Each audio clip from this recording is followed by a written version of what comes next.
Praise the Lord, ஹல்லேலூயா. கிறிஸ்துவுக்குள் பிரியமானவர்களே, இந்த அருமையான நாளிலும் தேவ சமூகத்திற்கு வந்தவங்க ஒவ்வொருவரையும் இயேசுவின் நேற்று நாமத்தினாலே அன்பின் வாழ்த்துக்கள். இந்த நாளிலும் சங்கீதம் 126 2ஆம் வசனத்தை அடியேன் வாசிக்கிறேன்.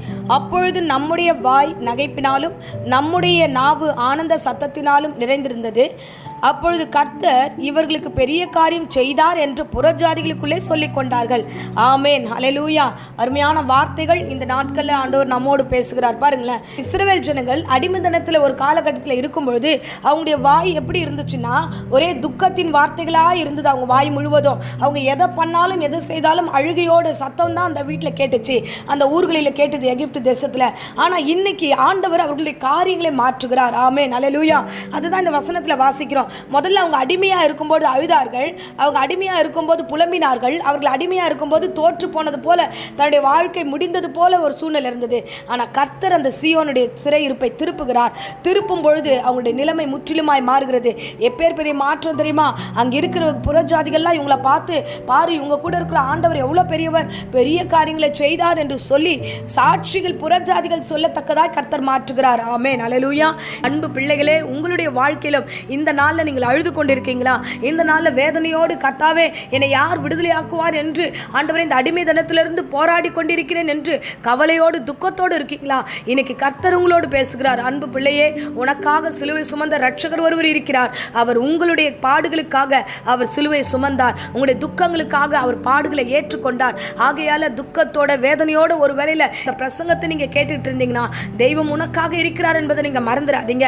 இஸ்ரவேல் ஜனங்களுடைய வாழ்க்கையை முற்றிலுமாய் மாற்றினாரே, உங்களுடைய வாழ்க்கையும் அவர் மாற்ற வல்லமுள்ள தெய்வமாக இருக்கிறார். இன்றைய நாட்களில் இந்த காலகட்டங்களில் ஏராளமான சாட்சிகளை நான் அடியேன் கேட்டுக்கொண்டிருக்கிறேன்.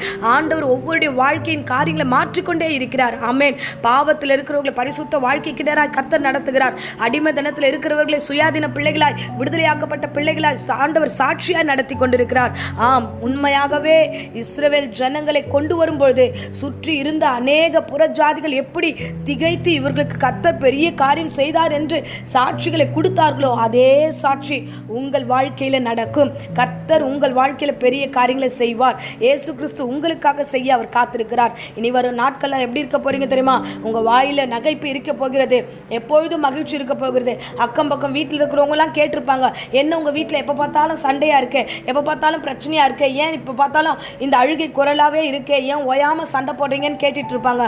ஆனா இனி வரும் நாட்கள் என்ன தெரியுமா கேட்க போறாங்க? என்ன இன்னைக்கு ஒரே சந்தோஷமா இருக்கு, இந்த குடும்பம் எப்படி சாட்சியா இருக்கு, மற்றவங்க 2 பேர் பேசிப்பாங்க உங்களை குறித்து.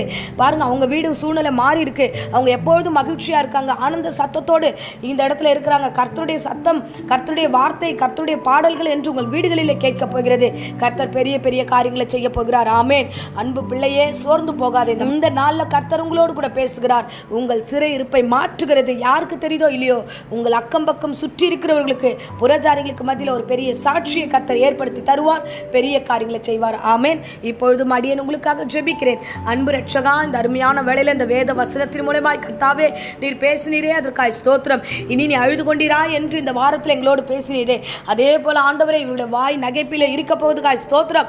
ஆனந்த சத்தத்தோடு மை துதித்து இந்த பிள்ளைகள் பாட போகிறார், அதற்காய் ஸ்தோத்திரம். பெரிய காரியங்களை செய்யுங்க, துக்கங்களை மாற்றுங்க. இந்த வேளையில ஆண்டவரே அவருடைய துக்கங்களை ஆண்டவரே இயேசுவே உடைய பாத அருகே ஒப்பு கொடுக்கிறேன். நீர் சுமந்து கொண்டு மனமகிழ்ச்சியோடு இந்த பிள்ளைகளை நடத்தும், ஆசீர்வதியும். ஒருவேளை இந்த வேளையில வியாதியோடு, பலவீனத்தோடு, சோர்வோடு, பயத்தோடு யாராகிலும் இருந்தா எல்லா பலவீனத்தின் ஆவிகளையும் இயேசுவின் நாமத்தினால் அடியேன் சபித்து கட்டுகிறேன். பூரண சுகம் சரித்து நிரப்பட்டும், ஆரோக்கியம் உண்டாகட்டும். எல்லா காரியத்திலும் மன தெளிவையும் ஆசீர்வாதத்தையும் கொடுத்து வழிநடத்தும், ஆசீர்வதியும். இயேசுவின் நாமத்திலே ஜெபித்து ஒப்பு கொடுக்கிறேன், ஜீவனுள்ள நல்ல பிதாவே. ஆமேன், ஆமேன். Praise the Lord. God bless you.